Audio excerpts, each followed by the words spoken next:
Pirmą kartą Lietuvos istorijoje, Europos istorijoje, viso pasaulio istorijoje atsirado dokumentas, kuriame yra parašyta, kad jo savininkas yra žmogus. Mes turime daugybę dokumentų, kurie liudija, kad mes esam asmenys, juridiniai, fiziniai, pacientai, klientai, studentai, piliečiai ir net kanarėlė, šunelis, katinukas, karvutė turi savo pasus, kuriuose parašyta šuo, katinas, kanarėlė, bet žmogaus statusą patvirtinančio dokumento. Šis dokumentas liudija, kad jo savininkui galioja visuotinė žmogaus teisių deklaracija. Piliečiams, asmenims, klientams, pacientams, studentams, moksleiviams, visiems kitiems galioja tik tai įstatymai ir prievolės, pareigos, o žmogui galioja vien tik tai teisės. Visuotinė žmogaus teisių deklaracija. Pirmasis universalus tarptautinis dokumentas, įtvirtinęs ir bendrai apibūdinantis žmogaus teisės. Buvo priimta kaip rekomendacinio pobūdžio dokumentas, bet 1968 metais Teherane vykusios Jungtinių tautų konferencijos rezoliucijoje paskelbta, kad tarptautinės bendrijos nariams visuotinė žmogaus teisių deklaracija yra įpareigojantis dokumentas. Visuotinės žmogaus teisių deklaracijos principai įtvirtinti daugelio valstybių nacionalinės teisės aktuose, taip pat privalomojo pobūdžio tarptautinės teisės aktuose. Lietuvoje visuotinė žmogaus teisių deklaracija buvo paskelbta 1991 metais. Lietuvos žmogaus teisių asociacijos, Lietuvos žmogaus teisių gynimo asociacijos ir kitų nevyriausybinių organizacijų iniciatyva. Visuotinė žmogaus teisių deklaracija. Preambulė. Atsižvelgdama į tai, kad visiems žmonių giminės nariams būdingas orumo ir lygių bei netimamų teisių pripažinimas yra laisvės, teisingumo ir taikos pasaulyje pagrindas. Atsižvelgdama į tai, kad žmogaus teisių visiškas nepaisimas ir niekinimas pastūmėjo vykdyti barbariškus aktus, piktinančius žmonijos sąžinę, o sukūrimas pasaulio, kuriame žmonės turės žodžio ir įsitikinimo laisvę ir bus išlaisvinti iš baimės ir skurdo pančių, paskelbtas kaip kilniausias žmogaus siekimas. Atsižvelgdama į tai, jog būtinai reikia, kad žmogaus teisė saugotų įstatymų galia, dėl to, kad jis nebūtų priverstas imtis kaip kraštutinės priemonės sukilimo prieš tironiją ir priespaudą. Atsižvelgdama į tai, jog būtinai reikia remti draugiškų santykių tarp tautų vystymą. Atsižvelgdama į tai, kad Jungtinių tautų organizacijos įstatuose tautos vėl įtvirtino savo tikėjimą pagrindinėmis žmogaus teisėmis, žmogaus kaip asmenybės, orumu ir vientisumu, lygiomis vyrų ir moterų teisėmis ir pareiškė, jog esančios pasiryžusios skatinti visuomenės pažangą ir sukurti geresnės gyvenimo sąlygas, didesnę laisvę. Atsižvelgdama į tai, kad valstybės narės bendradarbiaudamos su Jungtinių tautų organizacija įsipareigojo garantuoti visuotinį ir tikrą žmogaus teisių ir pagrindinių laisvių laikymasi. Atsižvelgdama į tai, jog bendras visiems žmonėms šių teisių ir laisvių supratimas turi didžiausią reikšmę, kad būtų visiškai įvykdytas šis įsipareigojimas.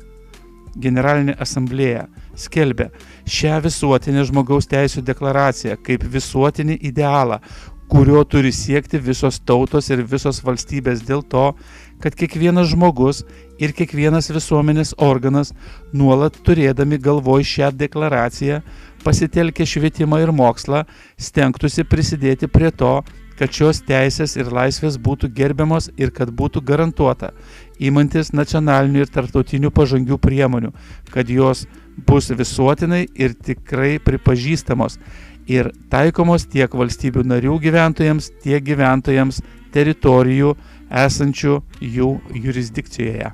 Pirmas straipsnis. Visi žmonės gimsta laisvi ir lygus savo orumu ir teisėmis. Jiems suteiktas protas ir sąžinė ir jie turi elgtis vienas kito atžvilgiu kaip broliai, Antras straipsnis.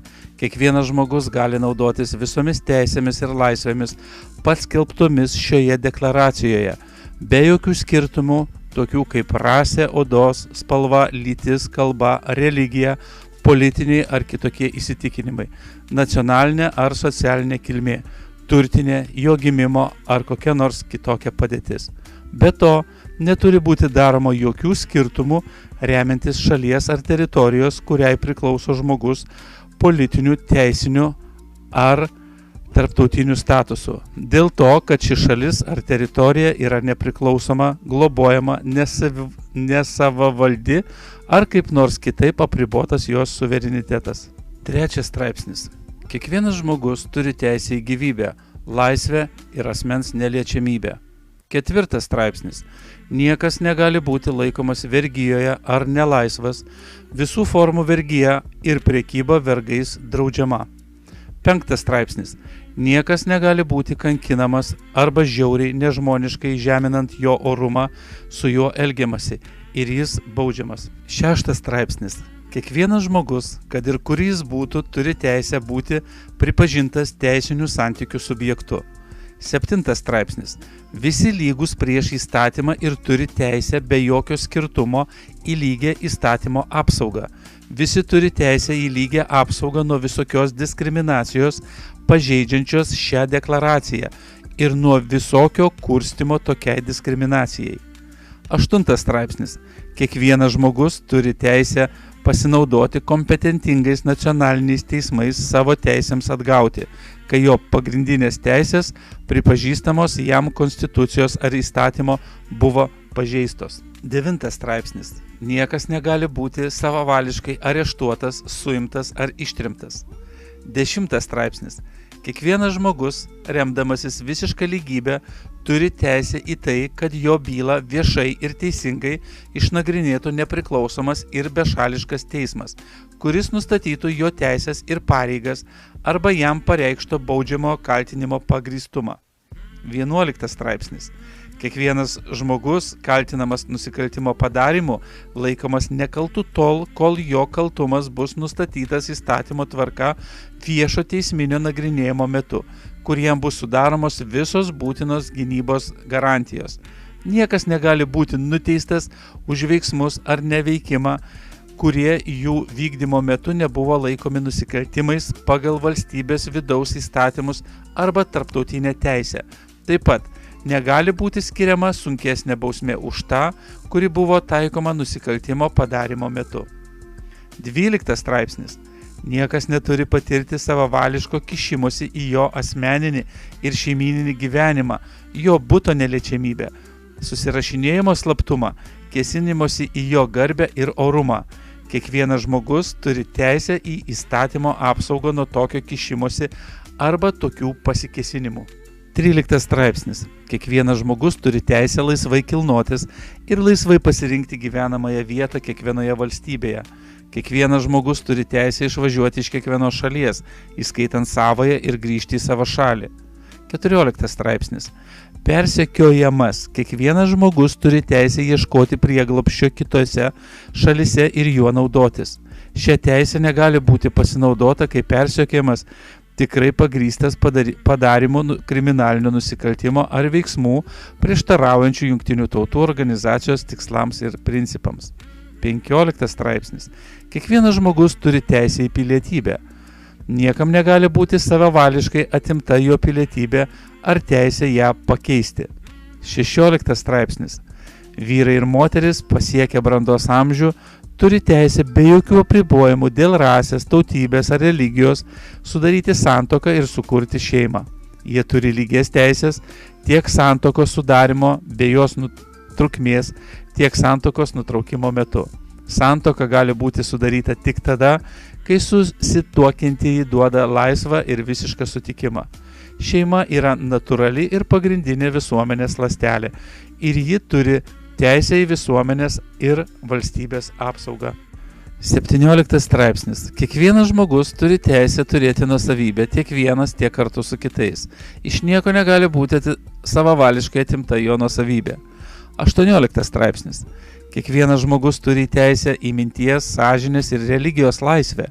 Ši teisė apima laisvę pakeisti religiją ar tikėjimą.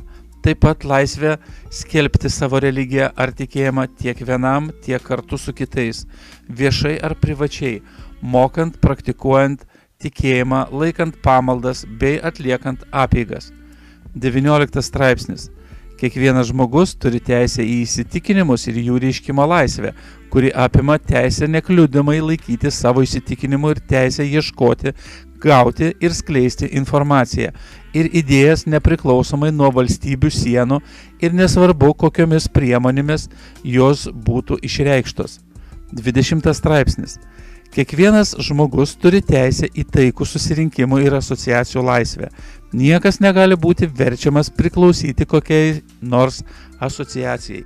21 straipsnis. Kiekvienas žmogus turi teisę dalyvauti valdant savo šalį tiek tiesiogiai, tiek per laisvai išrinktus atstovus.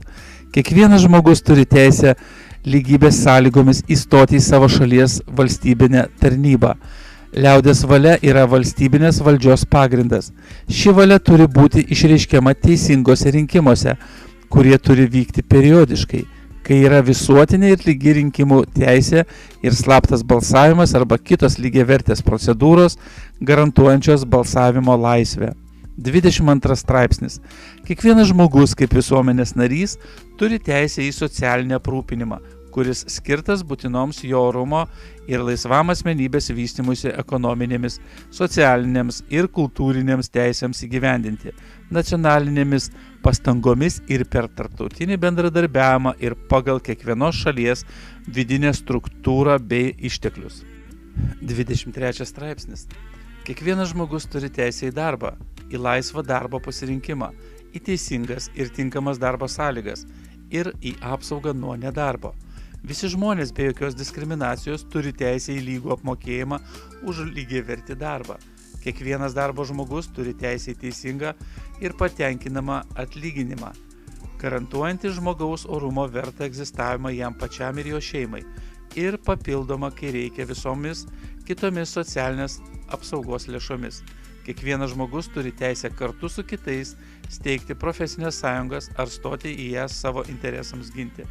24 straipsnis. Kiekvienas žmogus turi teisę į poilsį ir laisvalaikį ir ypač teisę į pagrįstą darbo laiko apribojimą ir periodinės apmokamas atostogas. 25 straipsnis. Kiekvienas žmogus turi teisę į pakankamą gyvenimo lygį, kuris garantuotų jo ir jo šeimos sveikatą ir gerovę ir ypač į maistą, drabužius, būstą, medicininę priežiūrą ir būtiną socialinį aptarnavimą. Jis turi teisę į aprūpinimą nedarbo, ligos, invalidumo, našlystės, senatvės ar kitokio pragyvenimo šaltinių netekimo atveju dėl nepriklausančių nuo jo aplinkybių. Motinystė ir kūdikystė turi būti itin globojamos ir remiamos. Visi vaikai, tiek gimę santuokoje, tiek nesantuokiniai, naudojasi vienodą socialinę apsaugą. 26 straipsnis. Kiekvienas žmogus turi teisę į mokslą. Mokslas turi būti nemokamas, bent jau pradinis ir bendrasis lavinimas. Pradinis lavinimas yra privalomas. Profesinis technikinis mokymas turi būti visuotinai prieinamas.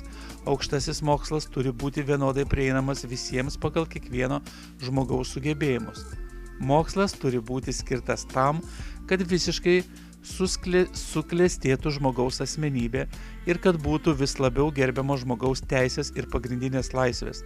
Jis turi padėti ugdyti savitarpio supratimą, pakantumą ir draugystę tarp visų tautų, rasinių ir religinių grupių. Taip pat turi skatinti Jungtinių tautų organizacijos vykdomą taikos išsaugojimo veiklą. Tėvai turi pirmenybės teisę parenkant savo vaikų mokymą. 27 straipsnis. Kiekvienas žmogus turi teisę laisvai dalyvauti visuomenės kultūrinėme gyvenime, gėrėtis menu, dalyvauti mokslinėje pažangoje ir naudotis jos gėrybėmis. Kiekvienas žmogus turi teisę į apsaugą jo dvasinių ir materialių interesų, atsirandančių ryšium su mokslo, literatūros ar meno kūrinių, kurių jis yra autorius sukūrimu. 28 straipsnis. Kiekvienas žmogus turi teisę į tai, kad visuomenėje tarp tautų įsiviešpatautų tokia tvarka, kurioje galėtų būti visiškai įgyvendintos teisės ir laisvės, išdėstytos šioje deklaracijoje. 29 straipsnis. Kiekvienas žmogus turi pareigas visuomeniai, kurioje tik ir gali laisvai ir visiškai vystytis jo asmenybė. Įgyvendindamas savo teisės ir naudodamasis savo laisvėmis, kiekvienas žmogus negali patirti kitokių apribojimų, kaip įstatymo numatyti, vien tik tam, kad garantuotų kitų žmonių teisių ir laisvių deramą pripažinimą ir gerbimą siekiant patenkinti teisingus moralės, viešosios tvarkos ir visuotinės gerovės reikalavimus demokratinėje visuomenėje. Šios teisės ir laisvės jokių būdų negali būti įgyvendinamos, jeigu tai prieštarauja Jungtinių tautų organizacijos tikslams ir principams. 30 straipsnis. Jokia šios deklaracijos nuostata negali būti aiškinama kaip suteikianti kuriai nors valstybei, grupiai ar asmeniui teisę vykdyti kokią nors veiklą ar atlikti veiksmus, skirtus joje išdėstytoms teisėms ir laisvėms panaikinti.